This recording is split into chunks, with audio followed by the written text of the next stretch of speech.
Hey guys, Limepally here. I hope you all are having a great day so far.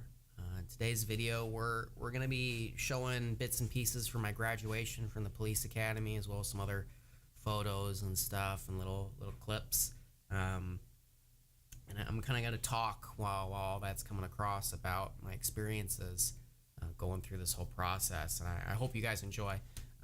I'm always willing to talk about stuff and answer questions, so feel free to leave stuff down in the comments or hit me up on my Discord, Twitter, all that stuff. All that will be down in the description if you want to hit me up somewhere else than here. But I hope you guys enjoy what we're going to be talking about here. And I look forward to hearing from you guys and hearing what you guys think. It's been a long process. That's probably the most notable thing about it, a very, very long process. I mean, this time last year, I put in my application to the police department. And I'm just now graduating and starting to get out on the street, and I'm really not even done yet. I still have to go through our field training program, which really won't end until April. Probably April, May is when I'll be getting done with that. And so still got a little ways ahead of me before I'm done and finished. I mean, the length of time alone is incredible, and this is all new to me, honestly. This is something I haven't done before. I've never been a police officer before, and it's I'm kind of nervous, but also kind of excited. I'm nervous because I want to succeed. I'm nervous because it's a tough time for police right now, and I don't want to get political. Some of the issues have been brought on by themselves. That's things that police forces around the United States have kind of brought on themselves. But then some of it's also unfair scrutiny as well. People not understanding how difficult it is to do what police officers do, and the kind of decisions that they have to make in a moment's notice. And so there's a little bit on both sides of it. So I mean, that makes it, that makes me nervous, of going into that and choosing to sign up for that. And I'm excited. I'm excited because this is something new. This is different. It's something to reinvigorate me and to, something that can hopefully propel me into other things that I might be interested in down the road. I'm excited because of the opportunities and the new challenge, and the new challenges it will bring into my life, for me, for my family, for my loved ones, for us as a community. Going to be a lot of new challenges for us as a streaming community, and I'm excited to see where it goes, to see where this new chapter takes me, and what it'll bring, and what's in store for me in my days to come. When I first heard back that I was accepted into the process, after I submitted my application and I was scheduled to take the written test, I was elated. I hadn't mentioned anything to the stream about it yet, and or to my family, and I wanted to wait until I was farther along in the process because I knew there were a lot more steps before it was close. So I passed the written test, and I got called back for the physical test, and I was nervous about that, and I got called. I did well on that. I did what I needed to do, and I eventually got an interview. And at that point, I kind of started making it public what I was doing.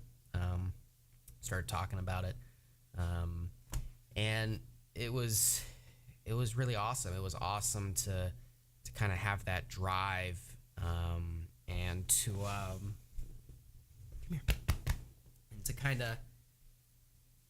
kind of be pushed to the limit, with my abilities, with what I'm capable of, and having to find that inner drive to succeed and be the best that you can. Like I said, I ended up passing the physical test, and I got my interview, and I was a little bit worried about that. I had a run-in with the law before. I wasn't ever convicted of anything. The charges were dropped, and Everything was fine, but it was for a pretty serious incident, especially in law enforcement in terms of seriousness. It's a big issue statistically. Um, but I talked about it openly. I was straightforward. Told them exactly what I told the police back then when I first got arrested. And ultimately, I persevered through that too. And I got the opportunity to take the psych test, the health test, as well as the polygraph. Did well on all those, passed all those, no problem. And then I got hired. Got hired in July and started in July. At that point, we started our 8-week training program that they do with all their recruits, which is at the department. We pretty much, it was a dry run of the academy is what it was. We talked about the case law. We talked about use of force, Tennessee versus Garner, Graham versus Connor, all these cases that have really set the precedent for what we do in law enforcement.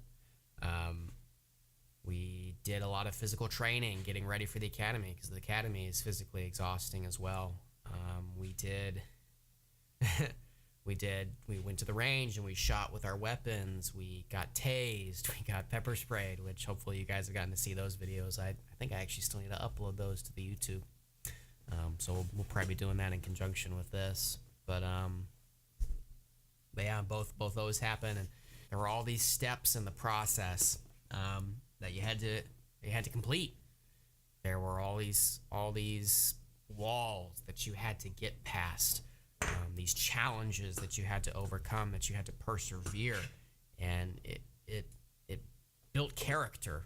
I think in a lot of people, and especially in me, having to tell yourself that this is what I want, that this is what I want to do, this is where I want to be, and I'm going to do whatever it takes to push through it. We all got through that, and then we went to the academy. 13 weeks, 12-hour days for 13 weeks, extreme physical conditioning at 6 in the morning, and then classroom until 6 in the evening after that. Very regimented. We got to work with a lot of really, really cool instructors. Were very, very knowledgeable. Learned a lot from them. There were, some that weren't as great as others too. But, for the most part, it was all very informative and very helpful. We got to do some cool scenarios. We went out to a driving course and we did mock pursuits and real cars, chasing, not real suspects, but a real person driving a car on a closed course. We got to shoot some more. We got to do hand-to-hand combat training, all sorts of different stuff to help prepare us for what we would encounter out there. And it all culminated in this graduation, this moment where we take our oath, our oath not only to be police officers for the state, but to be the upstanding people that police officers have to be. We're held to a higher standard. We always will be, and I don't think there's anything wrong with that. I think that you have to be. You have to be held to a higher standard. And I think the best example of that is, when you're walking down the street and you see that $5 bill on the ground. Normal people just pick that up. They'll look around. They'll see, is there anybody here? No. Okay. They pocket that $5. Oh, I just found $5 today. Well, as a police officer, we don't get to pocket that $5. We have to pick it up, and we're gonna write a report about how we found it. We're gonna place it in evidence, and it's gonna sit there, and it's gonna rot because nobody will ever claim it. Nobody's gonna be like, oh yeah, then I think somebody turned in my $5. No, they're just down $5 if they even know they're missing it. But that's the life that we live as police officers, and it seems like a silly example, but that kind of character transfers to all things. When you walk into a house that you just busted for drugs and you see a pallet of millions of dollars sitting there in front of you, and you have to document every bill, and make sure all of it gets turned into evidence, because that's what it is. It's evidence of the crimes that these people committed. It's not for us to take. And you know, when you pull over, that girl, and you're late at night, and you're like, oh, she's pretty, and you let her go because she's pretty, or you'd be like, oh, if you do this for me, then I'll let you go. That kind of stuff, or those situations you get presented with as an officer, and you have to have the honor and the loyalty to not succumb to that. Um, One of the things we learned was the code of ethics, and you'll hear us say it in the video, but it's important. You know, it's something that we have to live by, that we have to believe in and embody, and to be better. We have to be better.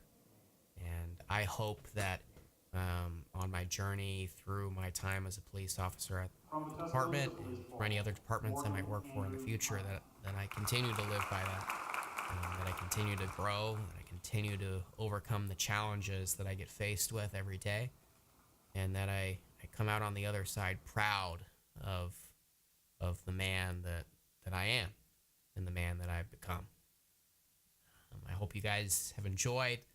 I hope that maybe you find something that you can take away and take to heart in your life, to help make you a better, stronger, more morally just, and not religious moral, just a better human being, that cares for the others around you with the compassion and the dignity that they deserve. Thank you guys for watching. I hope you all enjoy the rest of your rest of your days, your nights, wherever you may be, and I hope that you rest easy, knowing that there are people out there who will protect you, no matter what the cost. Stay strong, guys.